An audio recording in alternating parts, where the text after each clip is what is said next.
Növbəti sualımız 40-cı sual. Bu kristal qəfəs P4-dür dedik. Yəni ağ fosforun kristal qəfəs tipidir.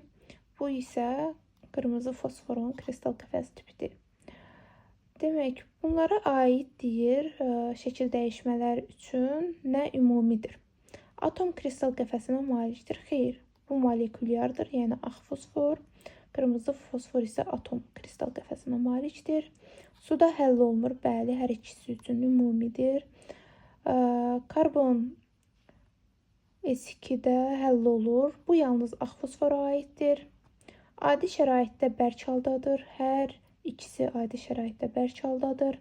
Molekul kristal qəfəsinə malikdir. Xeyr, bu yalnız ağ fosfora aiddir. Qeyd etmişdik. Daha sonra 41-ci sualda biz demişdik fosforun sənayedə alınmasından kalsium silikat, yəni bir də qeyd edək, yazılı şəkildə qeyd edim. Çünki burada əmsallarını da qeyd etməli olacağıq. Kalsium 3 PO4 2 dəfə gedir silisium O2 və karbonla. Alınacaq bizdə kalsium silikat, silisium O3, daha sonra fosfor və CO. Demək,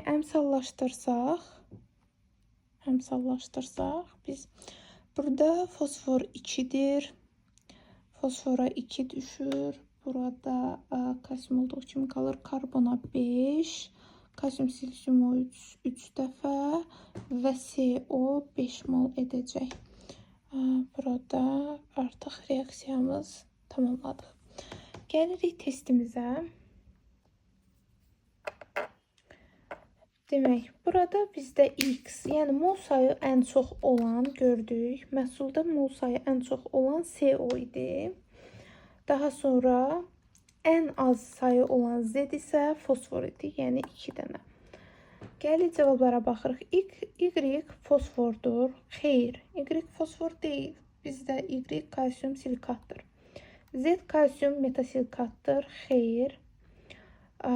X karbon monoksiddir. Düzdür. Ən çox mol sayı olan 5 mol karbon monoksiddir. Kalsium metasilikat deyil. Daha sonra növbəti sualımıza gəldikdə isə 1 mol ağ fosfor oksigenlə reaksiyaya gedir və P2O5 əmələ gəlir. Demək, burada 2 fosfor var. Oksigenimiz 5. Demək, bura 5 qeyd edirik. Burada 2. Çünki ağ fosfor bizdə P4 olaraq bilirsiniz, qeyd edirik. Burada 4 dənədir. 2 və bizdə A olur 5. A5. B'miz 2'dir. Daha sonra 2 mol fosfin, oksigen və P2O5 sual əmələ gəlir. Deməli, fosfin biz bildik pH3'dür. Oksigenlərə baxacağıq. Burada 5 dənə, burada isə 3 dənə, 8 dənə oksigen olduğu üçün burada 4 dənə oksigen düşəcək və burada 1. Çünki 2 mol qeyd edibdir. pH3, 2 dənə P var burada. Burada da 2 dənə P olduğu üçün C'miz 4, D'miz 1'dir. A üstə gəl C. Yəni burada 5 üstə gələk C'miz 4, 9 edəcək. 9. B üstə gəldi. D isə 3 edəcək. 3. Cavabımız B variantı olacaq. 43-cü. Doğru olanları müəyyən edin. 43-cü testdə. Atom kristal qəfəsinə malikdir ağ fosfor. Xeyr, molekulyardır. Karbon disulfiddə yaxşı həll olur. Xeyr, həll olmur. Molekulyar, xeyr, həll olur. Digərləri, qırmızı və qara fosfor həll olmur. Bu isə yaxşı həll olur. Ağ fosfor yaxşı həll olur. Molekulyar kristal qəfəsinə malikdir. Bəli. Xoş iyə malikdir. Xeyr. Çünki sarımsaq iyisi verir ki, bunda Düşünürəm ki, heç kim bəyənmir. Ona görə də xoş iyə malik deyil. Suda həll olmur, doğrudur. Gəlirik 44-cü suala. 44-cü sualda deyir, fosfor, P2O3 və pH3 üçün eyni olan nədir? Gəlirik burada. Birinci, bərk halda kristal qəfəsinin tipidir. Bəli, hər üçü bərk haldadır. Adi şəraitdə aqreqat halları. Xeyr, adi şəraitdə aqreqat halları fərqlidir. Bərk halda kristal qəfəslərdir. Hər birində molekulyar quruluşsudur. Polyar kovalent rabitəli olması xeyr. Fosfor burada qeyri-polyar kovalent rabitəsinə malikdir. Fosforun valentliyi bəli, hər üçündə 3 göstərir valentlik fosfor. Oksigenlə reaksiyaya daxil olması, bəli, hər üçü oksigenlə reaksiyaya daxil olur. Daha sonra növbəti sualımız, fosforun valent elektronlarının yerləşməsinə uyğun gələn birləşmələrini göstərin. Yəni, burada gördüyümüz kimi 3 dənə tək halda elektron var. Bu da 3 valentli olduğunu bizə işarə edir fosforun. Fosfor burada 3 valentlik göstərir. Burada da 3 görürsünüz, indeksini qaldırırıq. Fosforun 3 olur. P2-ni də gətiririk. Bura kalsiumun da 2 valentlik göstərir. Burada isə 5 valentlik göstərəcəkdir. 46-cı sualda isə bizə deyir harada, yəni 5 dənə tək elektronu olduğu üçün harada 5 valentlik göstərir. Burada isə 3 və 4 olacaq cavabımız. Yəni, burada oksigen mənfi 2-dir. Mənfi 2-ni 3-ə vururuq 6. 6-dan da birini çıxırıq 5. Fosfora da 5 qalır. Bunu da eyni qaydada özünüz edərsiniz. Daha sonra 47-ci sualımıza gəldik. 47-ci sualımız bayaqları biz qeyd etdik. Burada alınırdı kalsium metasilkat, fosfor və CO. Biz CO-nun əmsalı bilmişdik 5-dir. Fosfor ən aşağı mol sayına malik idi, yəni 2 mol göstərirdi.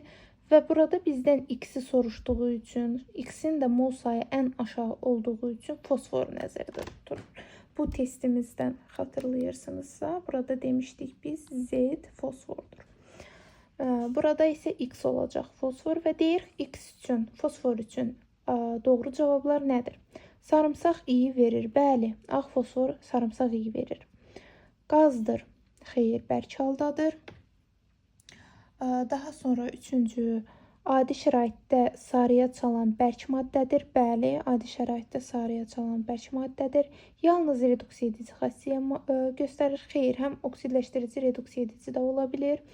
Molekulyar kristal qəfəsə əmələ gətirir. Bəli, molekulyar kristal qəfəs əmələ gətirir və hava daxil olmadan qızdırdıqda qırmızı rəng alır. Bəli, hava daxil olmadan qızdırdıqda ağ fosfor qırmızı rəng alır. 48-ci sualımıza gəldikdə isə biz dedik ki, fosforun sənayedə alınma reaksiyasıdır bu. Burada Z, yəni ən aşağı, ən kiçik mol sayı olan fosfordur. B bizdə olacaq kalsium metasilkat və A, CO olacaq ən böyük mol sayı. Burada da qeyd etdiyimiz kimi 5 mol olduğuna görə. Deyir, hansı reaksiyaya getmir? X biz dedik, CO hidrogenlə reaksiyaya gedir. Z, fosfor hidrogenlə reaksiyaya getmir. Metasilkat, kalsium metasilkat su ilə reaksiyaya getməyəcək. Fosfor oksigenlə reaksiyaya gedir, P2O5 əmələ gətirir. Daha sonra X burada CO oksigenlə gedir, CO2 əmələ gətirir və 6-cı, yəni Y-imiz biz dedik kalsium metasilkat CO2 ilə reaksiyaya getmir. Cavab olur 1, 3, 6, 48-ci sualda. Daha sonra, daha doğrusu 2, 3, 6. 49-cu sual. 49-cu sualda ağ fosfor molekulunda olan elektronların neçə faizi kimyəvi rabitənin yaranmasında iştirak edir?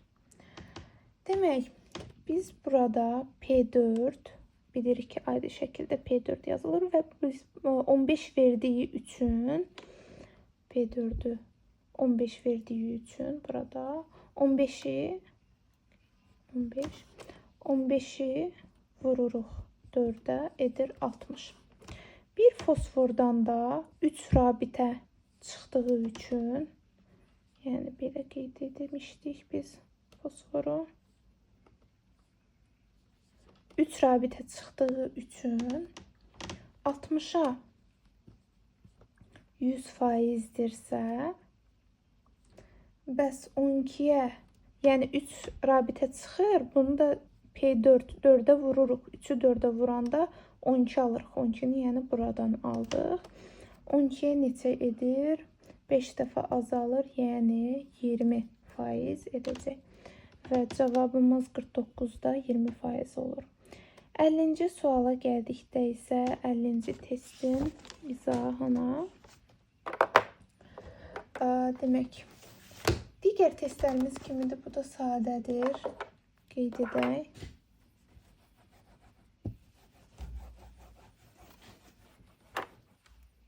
Bizə verib fosforun sənayedə alınması reaksiyasından alınan fosforun kütləsi götürülən kalsium ortofosfatın kütləsinin 18%-ni təşkil edirsə, praktiki çıxımı hesablayın. Yəni, qeyd edirik. Kalsium 3, PO4 2 dəfə alınır. 2 mol fosfor dedik. Biz birinci burada tapırıq. Demək, kalsium ortofosfatın emeri dedik 310'dur. Gəlin birinci 310'un 18%-ni tapaq. 100%dirsə 310, 18% neçə edəcək? Bu da ixtisar aparanda 55/8 edir. Daha sonra isə 62'dir biz bilirik. 31'i 2'yə vuruduq. 62'yə 100%dirsə, bəs 55/8'ə neçə olacaq? Demək, bunu hesablayanda edəcək bizdə 90. Və 50-ci testdə bizdə cavab edəcək 90. Növbəti testimiz də bunun kimidir. Sadəcə 16% veribdir. Onun üçün buradan gəlirik, 18'i silib yerinə 16 yazırıq və x'imiz edəcək burada hesablamanı aparanda demək 49/6. Daha sonra 62'yə yenə 100%dirsə, bəs 49/6'ya neçə edəcək? 49/6'ya da burada 80% praktiki çıxım edir. Və biz 51-ci testimizin də cavabı 80% edir. Daha sonra 52-ci testimizə gəldikdə isə P2O5'in soyuq halda, ilik halda və qaynar halda reaksiyasını qeyd edibdir bizə. Soyuq halda biz dedik HPO3. O ilıq halda H4P2, buradan qeyd edim.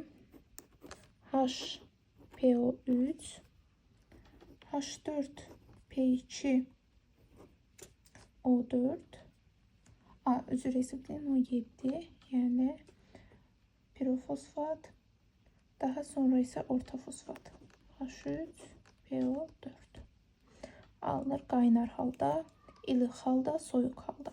Bir əsaslı turşudur, yəni 1'ə aiddir, H-ın indeksi 1'dir. Gübrə istehsalında istifadə olunur. Bu ortofosfat turşusudur uşaqlar.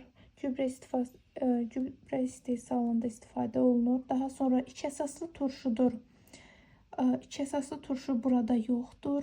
Molekulunda 2 fosfor var. Pirofosfatdır. Daha sonra 3 əsaslı turşudur. Ortofosfatdır. Bunlar qeyd edəcəyik. Yəni 1'ə oldu A, 2'ye oldu B ve C ve B ve Y 3'e ise oldu. Bizde daha doğrusu 3'e oldu B ve Y, 2'ye oldu D variantı.